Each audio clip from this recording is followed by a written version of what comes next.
Packers fans, welcome back to the Packer Mentality Podcast. Thank you so much for being here. Once again, before we get going, I need your help. Please take a minute to subscribe to this channel. It costs you absolutely nothing. And follow me on social media at Packer Mentality and all the usual places such as X or Twitter, whatever you want to call it, Instagram, and Threads. It's Wednesday. I've had a chance to watch the film of Sunday's game against the Bears, and I've got a few thoughts about the game. And we'll start on the defensive side of the ball because we all feel pretty good about Sunday.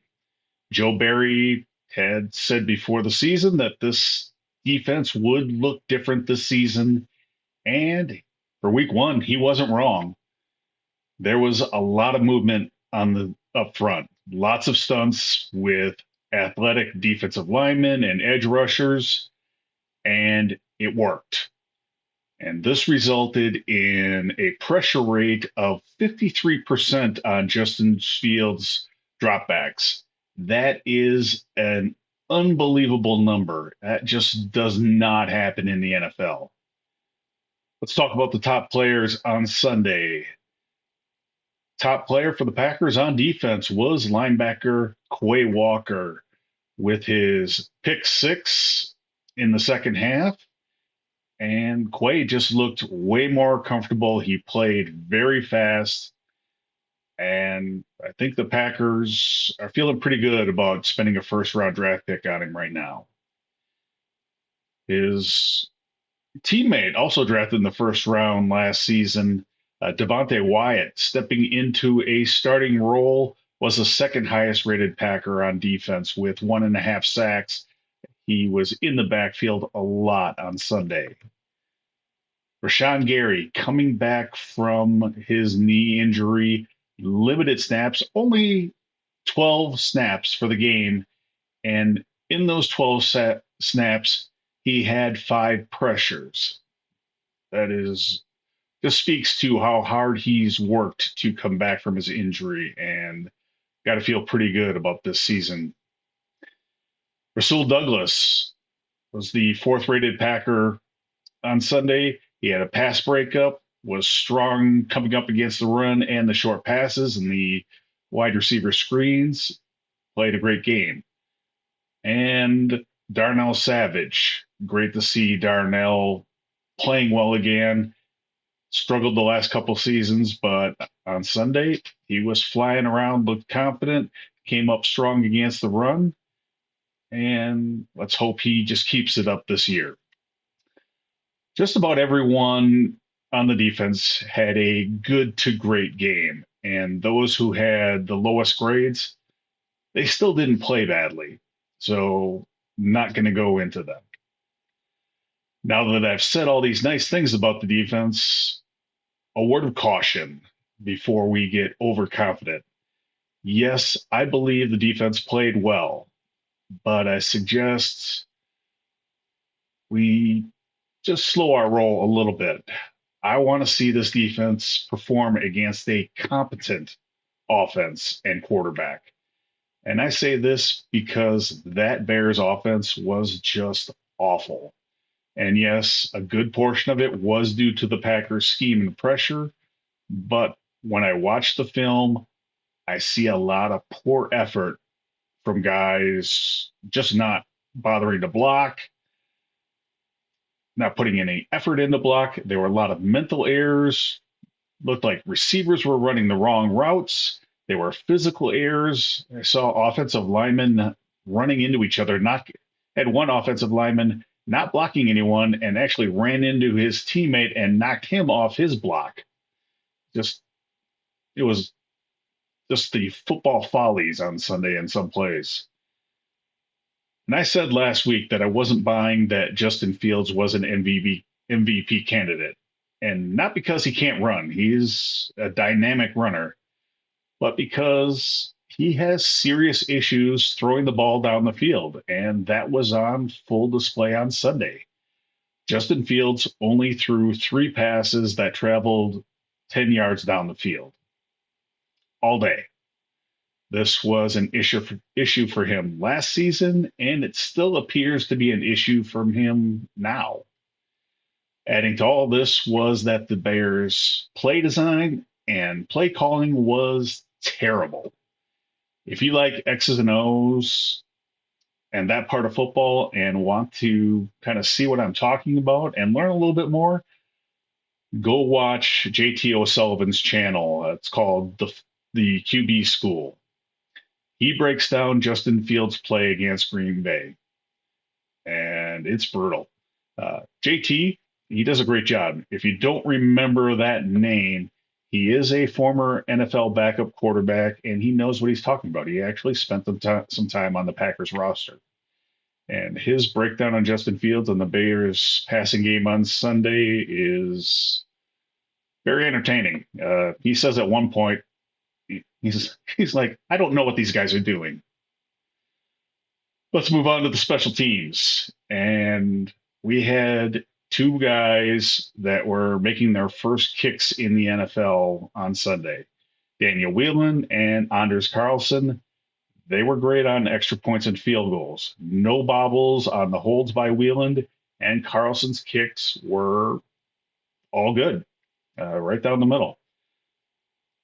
The punts by Wheeland, they looked good. And the best thing to say that for the most part, special teams were only memorable for the right reasons.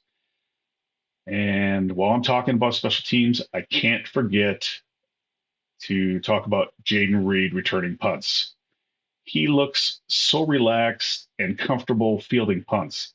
How long has it been since we've had that for the Packers? Let's move to the offense. And we have to start with the offensive line. They were fantastic in protecting Jordan Love, just one sack all day.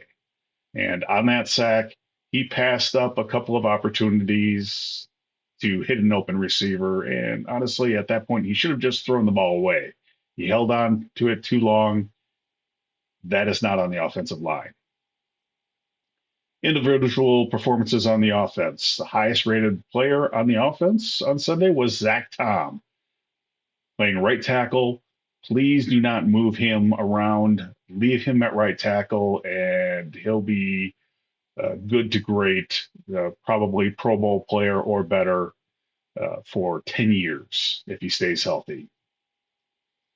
And speaking of tackles, on the other side, left tackle, David Bakhtiar was the third highest player. And they were just great grades by those two. If you have two high performing offensive tackles in this league, you are in really good shape. Romeo Dobbs was the second highest graded player. He didn't have a huge day, but he was clutch in big situations. First drive of the day, he caught the 3rd and 13 conversion for a first down. And then he was great in the end zone. Caught the TD pass on that drive, had 2 touchdown catches on the day. Aaron Jones with a huge day, 127 total yards. He was just a fantastic playmaker, changing the game in the third quarter. And I want to come to the defense of A.J. Dillon. And if you're looking at his stat line for Sunday, it's ugly. And I don't think we should judge him too harshly for his stat line. He got very little help from the run blocking. As good as the offensive line was for pass protection, they had a rough day run blocking, at least for A.J. Dillon. There were missed blocks, and guys were left completely unblocked. A couple of the culprits, Josh Myers struggled in run blocking. He was the lowest graded, mostly from run blocking. And John Runyon Jr. also had a rough day blocking against the run, but it wasn't a huge, he wasn't graded too negatively, but wasn't great against the run. Couple of the rookies, want to give them a shout out for their job blocking on Sunday. Luke Musgrave did a pretty good job in his first game blocking. Also caught a few big catches. And Dontavian Wicks, who I don't think caught a pass all day, but did a nice job blocking in his first NFL action. As a team, uh, they converted 10 of 18. They were 10 of 18 on third and fourth downs. That is a huge number. Don't know if it's sustainable, but it is a huge number. And a big reason for that was the young receivers and tight ends playing well.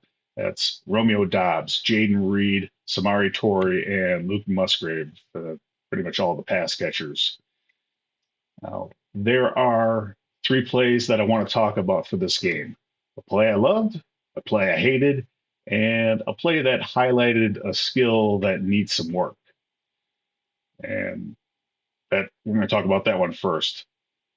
First half, Jordan Love had a quarterback sneak. Someone please teach Jordan how to do a quarterback sneak. He got the yardage he needed, but please don't stand straight up unless you plan on leaping over the pile. Standing up just makes you more visible a target to take a big hit from one of those linebackers coming over the top. The Eagles had the QB sneak perfected last season, but neither the Packers or the Bears seemed to learn anything from them. So something to work on this week. The play I didn't like also didn't work. And that was the option play with Jaden Reed getting the pitch that gets stuffed for a loss. Now, I understand that quarterbacks coming out of college are now incredibly athletic. And Jordan Love is very athletic, but there is a reason that this type of play was really popular 30 years ago, but has never really caught on in any big way in the NFL. And it's very simple. Teams don't want their quarterback to get hit. Even now, with some really dynamic quarterbacks that can run, teams still don't really do it. For this play to work, Jordan Love has to force the defensive player to make a decision to either tackle him or to cover Jaden Reed. He needed to turn the ball up the field, and he didn't do it. At best, he would have gotten a couple of yards and taken a hit. It's just not worth it. The defense just let him keep running to the sidelines until he was forced to pitch the ball, and they made the tackle. Packers lost yardage. Just leave that play in practice. Don't need to run it in the game. The play I loved was the big throwback screen to Aaron Jones on the first drive of the third quarter. That was a beautiful play design. They had run other plays from that formation and with the same motion, and the blocking set up perfectly. Three offensive linemen out front took care of the three defenders near the line of scrimmage, and the two wide receivers, who I think were Romeo Dobbs and Samari Torrey on that side, were blocking the safety 25 yards downfield. It was perfectly executed. Beautiful play. Altogether, this was a good team victory for the Packers and just what they needed to start a new era for this team. Now we move on to the Falcons. I'll be back on Friday with a preview of that game. Until then, have a great week, be safe, and go Pack Go.